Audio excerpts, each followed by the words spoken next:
ನಮಸ್ಕಾರ ಸ್ನೇಹಿತರೆ, ನಮ್ಮ ನಂಬಿಕೆಗೆ ಸ್ವಾಗತ ಸುಸ್ವಾಗತ. ಸ್ನೇಹಿತರೆ, ಒಂದು ಗಾದೆ ಮಾತಿದೆ, ಹೊರಗಿನ ಶತ್ರುಗಳಿಗಿಂತ ಒಳಗಿನ ಶತ್ರುಗಳು ತುಂಬ ಅಪಾಯಕಾರಿ ಅಂತ. ಅದು ಮನೆಯಲ್ಲೇ ಆಗಿರಬಹುದು ಅಥವಾ ಸಂಸಾರದಲ್ಲೇ ಆಗಿರಬಹುದು. ಯಾಕಪ್ಪ ಈ ಮಾತನ್ನ ಹೇಳ್ತಾ ಇದ್ದೀನಿ ಅಂದರೆ, ಅಂಥದ್ದೊಂದು ಕುತಂತ್ರಕ್ಕೆ ಸಿಲುಕಿ ಇಡೀ ಭಾರತದಾದ್ಯಂತ ಮನೆ ಮಾತಾಗಿದ್ದ ಆಧ್ಯಾತ್ಮಿಕ ಗುರು ಸಾಧ್ವಿ ಪ್ರೇಮ್ ಬೈಸಾ ಎಂಬಾಕೆ ತನ್ನ ಬದುಕಿಗೆ ವಿದಾಯ ಹೇಳಿದ್ದಾರೆ.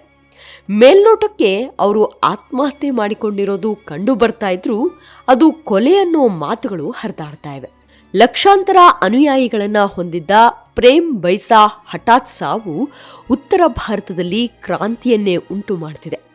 ಅವರ ಸಾವಿಗೆ ಕಾರಣ ಏನು ಅಂತಂದ್ರೆ, ಮೊನ್ನೆ ಸೋಷಿಯಲ್ ಮೀಡಿಯಾದಲ್ಲಿ ಇದೇ ಸಾಧ್ವಿ ಓರ್ವ ಪುರುಷನನ್ನ ಆಲಂಗಿಸಿಕೊಳ್ಳೋ ದೃಶ್ಯ ಹರಿದಾಡಿತ್ತು.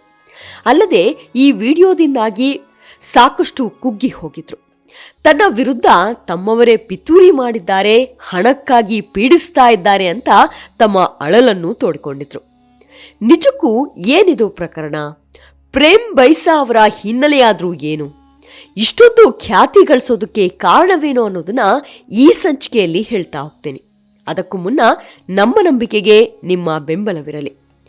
ಎಲ್ಲ ವಿಧದ ತ್ವಚೆಯ ಸಮಸ್ಯೆಗಳಿಗೆ ಧೀಮಹಿ ಪ್ರಾಡಕ್ಟ್ ರಾಮಬಾಣದಂತೆ ಕೆಲಸ ಮಾಡುತ್ತೆ. ಕೇವಲ 3 ದಿನದಲ್ಲೇ ವ್ಯತ್ಯಾಸ ನೋಡ್ತೀರಾ. ಯಾವುದೇ ಅಡ್ಡ ಪರಿಣಾಮಗಳಿಲ್ಲ.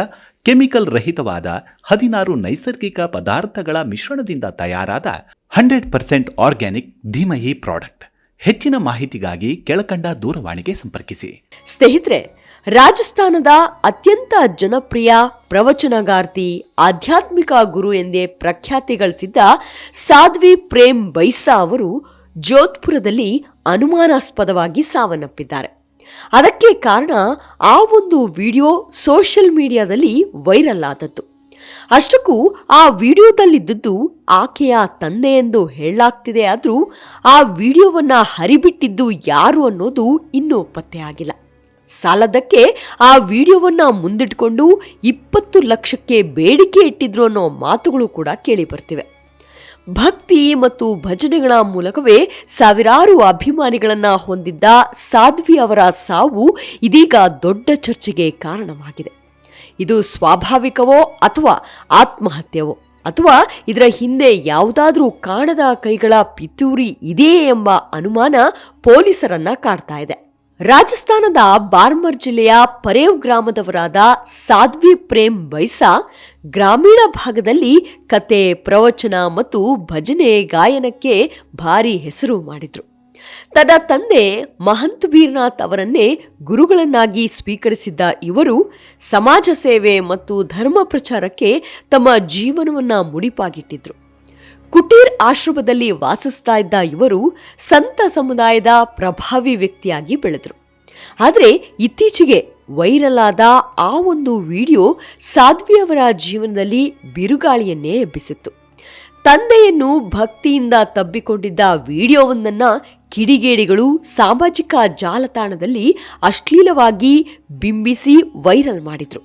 ಅದು ಮಗಳು ಮತ್ತು ತಂದೆಯ ನಡುವಿನ ಪವಿತ್ರ ಪ್ರೀತಿ ಎಂದು ಅವರು ಎಷ್ಟೇ ಕಿರುಚಾಡಿಕೊಂಡ್ರೂ ಸಮಾಜದ ಒಂದು ವರ್ಗ ಅವರನ್ನ ಅತೀವವಾಗಿ ನಿಂದಿಸಲು ಶುರು ಮಾಡಿತ್ತು.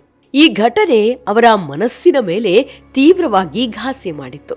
ಸೋಷಿಯಲ್ ಮೀಡಿಯಾ ಟ್ರೋಲ್ಗಳಿಂದ ರೋಸಿ ಹೋಗಿದ್ದ ಸಾಧ್ವಿ ಪ್ರೇಮ್ ಬೈಸಾ ಕಾನೂನು ಸಮರಕ್ಕೂ ಇಳಿದಿದ್ರು. ನನ್ನ ಮುಗ್ಧತೆಯನ್ನ ಸಾಬೀತುಪಡಿಸಲು ನಾನು ಸಾರ್ವಜನಿಕವಾಗಿ ಅಗ್ನಿ ಪರೀಕ್ಷೆ ಎದುರಿಸಲು ಸಿದ್ಧ ಎಂದು ಸಾರಿ ಹೇಳಿದ್ರು. ಆದರೆ ನ್ಯಾಯ ಸಿಗುವ ಮೊದಲೇ ಅವರು ಸಾವಿನ ಹಾದಿ ಹಿಡಿದಿರುವುದು ಹಲವು ಪ್ರಶ್ನೆಗಳನ್ನ ಹುಟ್ಟುಹಾಕಿದೆ. ಅಲ್ಲದೆ ಸೈಬರ್ ಕಳ್ಳರ ಉಪಟಳಕ್ಕೆ ಓರ್ವ ಆಧ್ಯಾತ್ಮಿಕ ಚಿಂತಕಿ, ಭರವಸೆ ಮೂಡಿಸಿದ್ದ ಗುರು ಇನ್ನಿಲ್ಲವಾಗಿರೋದು ದುರಂತವೇ ಸರಿ. ವರದಿಗಳ ಪ್ರಕಾರ ಆಶ್ರಮದಲ್ಲಿ ಬೈಸಾ ಆರೋಗ್ಯದಲ್ಲಿ ಏರುಪೇರಾದ ಬೆನ್ನಲ್ಲೇ ಅವರನ್ನು ಖಾಸಗಿ ಆಸ್ಪತ್ರೆಗೆ ಕರೆದೊಯ್ಯಲಾಯಿತಾದ್ರೂ ಅಷ್ಟರಲ್ಲಾಗಲೇ ಮೃತಪಟ್ಟಿದ್ದಾರೆಂದು ವೈದ್ಯರು ಕೈಚೆಲ್ಲಿದ್ರು. ಇದರಿಂದಾಗಿ ಜನವರಿ 29ರ ತಡರಾತ್ರಿ ಪಾಲ್ ರಸ್ತೆಯ ಸಾಧನಾ ಕುಟೀರ್ ಆಶ್ರಮದ ಹೊರಗೆ ನೂರಾರು ಸಂಖ್ಯೆಯಲ್ಲಿ ಬೆಂಬಲಿಗರು ಜಮಾಯಿಸಿ ಕೆಲವು ಕ್ಷಣ ಉದ್ವಿಗ್ನ ಪರಿಸ್ಥಿತಿ ನಿರ್ಮಾಣವಾಗಿತ್ತು. ಅಲ್ಲದೆ ಸಾವಿಗೆ ಕಾರಣರಾದವರ ಬಗ್ಗೆ ನಿಷ್ಪಕ್ಷಪಾತ ತನಿಖೆ ನಡೆಸಬೇಕೆಂದು ಒತ್ತಾಯಿಸಿದ್ದಾರೆ.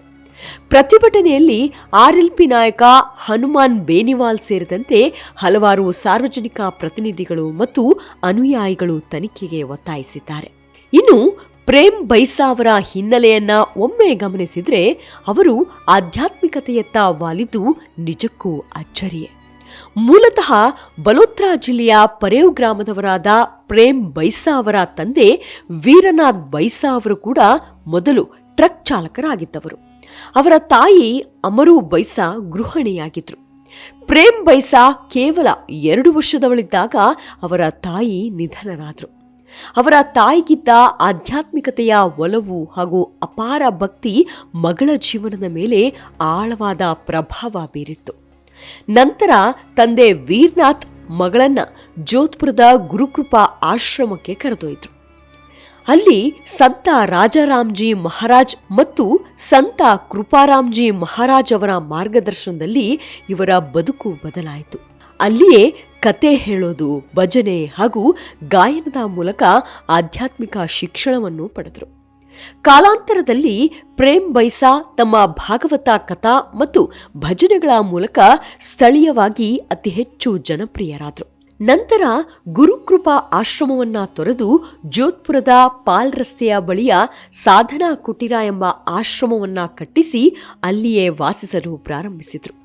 ಈ ಆಶ್ರಮದ ಉದ್ಘಾಟನೆಗೆ ಬಾಬಾ ರಾಮದೇವ್ ಸೇರಿದಂತೆ ಅನೇಕ ಪ್ರಮುಖ ಸಂತರು ಆಗಮಿಸಿದ್ದು ವಿಶೇಷವಾಗಿತ್ತು. ಅಲ್ಲದೆ ಪ್ರೇಮ್ ಬೈಸಾ ತಮ್ಮ ಪೂರ್ವಜರ ಗ್ರಾಮವಾದ ಪರೇವುನಲ್ಲಿ ಒಂದು ಆಶ್ರಮವನ್ನು ಕೂಡ ನಿರ್ಮಿಸಿದ್ರು.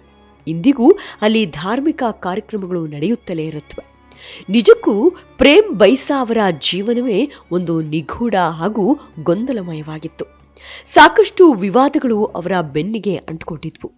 ಅವರ ಪೂರ್ವಜರ ಗ್ರಾಮದಲ್ಲಿ ಜಮೀನಿನ ವಿಚಾರವಾಗಿ ಕುಟುಂಬ ಸದಸ್ಯರೊಂದಿಗಿನ ವಿವಾದ ಪೊಲೀಸ್ ಠಾಣೆ ಏರಿತ್ತು.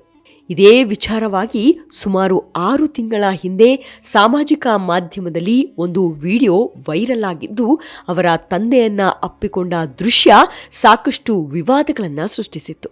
ಅಲ್ಲದೆ ಈ ಪ್ರಕರಣಕ್ಕೆ ಸಂಬಂಧಿಸಿದಂತೆ ಒಬ್ಬಾತನನ್ನ ಬಂಧಿಸಲಾಗಿತ್ತು. ಅಲ್ಲದೆ ಸಾಧ್ವಿ ಅವರು ಈ ವಿಡಿಯೋದ ಬಗ್ಗೆ ಅಸಮಾಧಾನವನ್ನ ವ್ಯಕ್ತಪಡಿಸಿದ್ರು. ಆದರೆ ಟೀಕೆಗಳನ್ನ ಎದುರಿಸಲಾಗದೆ ಇತ್ತೀಚೆಗೆ ಸಾಕಷ್ಟು ಮಾನಸಿಕವಾಗಿ ಕುಗ್ಗಿ ಹೋಗಿದ್ರು. ಇದೇ ಯಾತನೆಯಲ್ಲಿ ಆತ್ಮಹತ್ಯೆ ಮಾಡಿಕೊಂಡ್ರು. ಅವರ ಮರಣದ ನಂತರ ಪ್ರೇಮ್ ಬೈಸಾ ಅವರ ಇನ್ಸ್ಟಾಗ್ರಾಂ ಖಾತೆಯಲ್ಲಿ ಒಂದು ಪೋಸ್ಟ್ ಕಾಣಿಸಿಕೊಂಡಿತ್ತು. ಅದರಲ್ಲಿ ಬೈಸಾ ಅವರು ಸನಾತನ ಧರ್ಮಕ್ಕೆ ತನ್ನ ಸಮರ್ಪಣೆ ಎಂದು ಘೋಷಿಸಿದರು. ಅಲ್ಲದೆ ನನ್ನ ಸಾವಿಗೆ ನ್ಯಾಯ ಸಿಕ್ಕೇ ಸಿಗುತ್ತದೆ ಎಂಬ ಭರವಸೆಯನ್ನು ವ್ಯಕ್ತಪಡಿಸಿದ್ದಾರೆ. ಈ ಪೋಸ್ಟ್ ಅವರ ಬೆಂಬಲಿಗರಲ್ಲಿ ಅನುಮಾನವನ್ನ ಮತ್ತಷ್ಟು ಹೆಚ್ಚಿಸಿದೆ. ಪೊಲೀಸರು ಈಗ ಇದೇ ವಿಚಾರದಲ್ಲಿ ತನಿಖೆ ನಡೆಸ್ತಾ ಇದ್ದಾರೆ. ಇನ್ನು ಪ್ರೇಮ್ ಸಾಧ್ವಿ ಅವರ ಆಧ್ಯಾತ್ಮಿಕ ಬದುಕು ಶುರುವಾಗಿದ್ದು ಹೇಗೆ ಅಂದರೆ, ಬಾಲ್ಯದಲ್ಲಿಯೇ ತಾಯಿಯನ್ನ ಕಳೆದುಕೊಂಡ ನಂತರ ತಂದೆಯಿಂದ ಪ್ರೇರೇಪಿತರಾಗಿ ಅವರು ಬಾಲ ಸನ್ಯಾಸಿ ಎಂದು ಪ್ರಸಿದ್ಧರಾದರು. ಅವರ ಪ್ರವಚನಗಳು ಧರ್ಮವನ್ನ ಉತ್ತೇಜಿಸುವುದರ ಜೊತೆಗೆ ನೈತಿಕತೆ ಮತ್ತು ಕುಟುಂಬ ಮೌಲ್ಯಗಳನ್ನು ಒತ್ತಿ ಹೇಳಿದ್ವು. ತಮ್ಮ ಇಡೀ ಜೀವನವನ್ನು ಭಕ್ತಿ ಸೇವೆ ಮತ್ತು ಸಾಮಾಜಿಕ ಸುಧಾರಣೆಗೆ ಮೀಸಲಿಡುವುದಾಗಿ ಪ್ರತಿಜ್ಞೆ ಮಾಡಿದರು.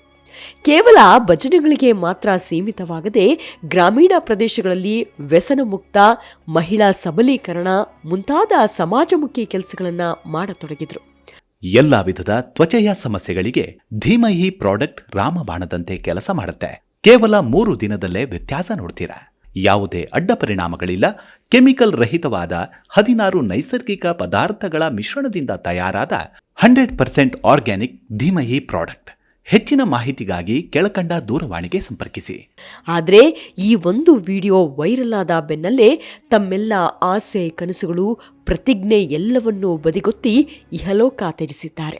ಅವರ ಸಾವಿನ ಬೆನ್ನಲ್ಲೇ ಅವರ ತಂದೆ ಕೂಡ ಪ್ರತಿಕ್ರಿಯೆ ನೀಡಿದ್ದು ಆಕ್ರೋಶ ವ್ಯಕ್ತಪಡಿಸಿದ್ದಾರೆ. ಇದು ಹೈ ಪ್ರೊಫೈಲ್ ಪ್ರಕರಣವಾಗಿದ್ದು ಜೋಧ್ಪುರ್ ಪೊಲೀಸ್ ಆಯುಕ್ತ ಓಂ ಪ್ರಕಾಶ್ ಅವರ ನಿರ್ದೇಶನದಡಿಯಲ್ಲಿ ತನಿಖೆ ನಡೆಸಲಾಗುತ್ತಿದೆ.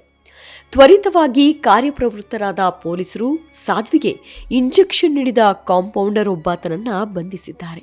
ಅಲ್ಲದೆ ಪ್ರಕರಣಕ್ಕೆ ಸಂಬಂಧಿಸಿದಂತೆ ಇಂಜೆಕ್ಷನ್ ಕೇಸಿಂಗ್ಗಳು, ವೈದ್ಯಕೀಯ ಸಾಮಗ್ರಿಗಳನ್ನು ವಶಪಡಿಸಿಕೊಂಡಿದ್ದಾರೆ. ಆಶ್ರಮವನ್ನು ಕೂಡ ಸೀಲ್ ಮಾಡಲಾಗಿದೆ. ಇನ್ನು ಸಾಧ್ವಿಯ ತಂದೆ ವೀರಂನಾಥ್ ಬೈಸಾ ಜೋಧ್ಪುರದ ಮಹಾತ್ಮ ಗಾಂಧಿ ಆಸ್ಪತ್ರೆಯ ಶವಾಗಾರದಲ್ಲಿ ಮಾಧ್ಯಮಗಳೊಂದಿಗೆ ಮಾತನಾಡಿ ಹಲವಾರು ಪ್ರಮುಖ ಸಂಗತಿಗಳನ್ನು ಬಹಿರಂಗಪಡಿಸಿದ್ದಾರೆ. ಸಾಧ್ವಿ ಸ್ವಲ್ಪ ಸಮಯದಿಂದ ಕೆಮ್ಮು ಮತ್ತು ಶೀತದಿಂದ ಬಳಲುತ್ತಿದ್ದರು. ಹಾಗಾಗಿ ಒಬ್ಬ ಕಾಂಪೌಂಡರ್ನನ್ನ ಆಶ್ರಮಕ್ಕೆ ಕರೆಸಲಾಯಿತು. ಆತ ಸಾಧ್ವಿಯನ್ನ ಪರೀಕ್ಷಿಸಿದ ನಂತರ ಒಂದು ಇಂಜೆಕ್ಷನ್ ನೀಡಿದ. ನಂತರ ಕೇವಲ 5 ನಿಮಿಷಗಳಲ್ಲಿ ಸಾಧ್ವಿ ಅಸ್ವಸ್ಥರಾದರು. ಕೂಡಲೇ ಅವರನ್ನ ಖಾಸಗಿ ಆಸ್ಪತ್ರೆಗೆ ಕರೆದೊಯ್ದರೂ ಕೂಡ ವೈದ್ಯರು ಸಾವನ್ನಪ್ಪಿರೋದಾಗಿ ಘೋಷಿಸಿದ್ದಾರೆ. ಅಲ್ಲದೆ ತನ್ನ ಮಗಳ ಸಾವಿಗೆ ಕಾರಣ ಏನು ಅನ್ನೋದನ್ನ ತಿಳಿಸುತ್ತಾ ಸಾಧ್ವಿಯ ಮೊಬೈಲ್ ಫೋನ್ನಿಂದ ಇನ್ಸ್ಟಾಗ್ರಾಂಗೆ ಸಂದೇಶ ಕಳುಹಿಸಲಾಗಿದೆ ಎಂದು ಒಪ್ಪಿಕೊಂಡಿದ್ದಾರೆ. ಸಾಧ್ವಿಯವರ ಆಜ್ಞೆಯ ಮೇರೆಗೆ ಗುರು ಮಹಾರಾಜರು ತಮ್ಮ ಮೊಬೈಲ್ ಫೋನ್ನಿಂದ ಸಂದೇಶವನ್ನು ಕಳುಹಿಸಿದ್ದಾರೆ ಎಂದಿದ್ದಾರೆ. ಅವರ ಸಾವಿಗೆ ನ್ಯಾಯ ಒದಗಬೇಕು, ತನಿಖೆ ನಿಷ್ಪಕ್ಷಪಾತವಾಗಿ ನಡೆಯಲಿ ಎಂದು ಒತ್ತಾಯಿಸಿದ್ದಾರೆ. ಅಂತೂ ಭಾರತದಲ್ಲಿ ಮುನ್ನೆಲೆಗೆ ಬರ್ತಿದ್ದ ಯುವ ಸಾಧ್ವಿಯೊಬ್ಬರು ಅಕಾಲಿಕ ಸಾವನ್ನಪ್ಪಿರೋದು ನಿಜಕ್ಕೂ ಅವರ ಅನುಯಾಯಿಗಳಿಗೆ ತೀವ್ರ ಗೊಂದಲ ಉಂಟು ಮಾಡಿರೋದಂತೂ ಸುಳ್ಳಲ್ಲ. ಆದರೆ ಇನ್ನೊಬ್ಬರ ಖಾಸಗಿ ವಿಚಾರಗಳನ್ನೇ ಬಂಡವಾಳ ಮಾಡಿಕೊಂಡು ಬದುಕುವ ರಕ್ತಪಿಪಾಸುಗಳಿಗೂ ಕಠಿಣ ಸಜೆಯಾಗಲಿ ಅನ್ನೋದು ನಾಗರಿಕ ಸಮಾಜದ ಆಶಯ. ಮುಂದಿನ ಸಂಚಿಕೆಯಲ್ಲಿ ಸಿಗೋಣ. ನಿಮ್ಮ ಆರೋಗ್ಯದ ಕಡೆ ಗಮನವಿರಲಿ. Take care. ನಮಸ್ಕಾರ.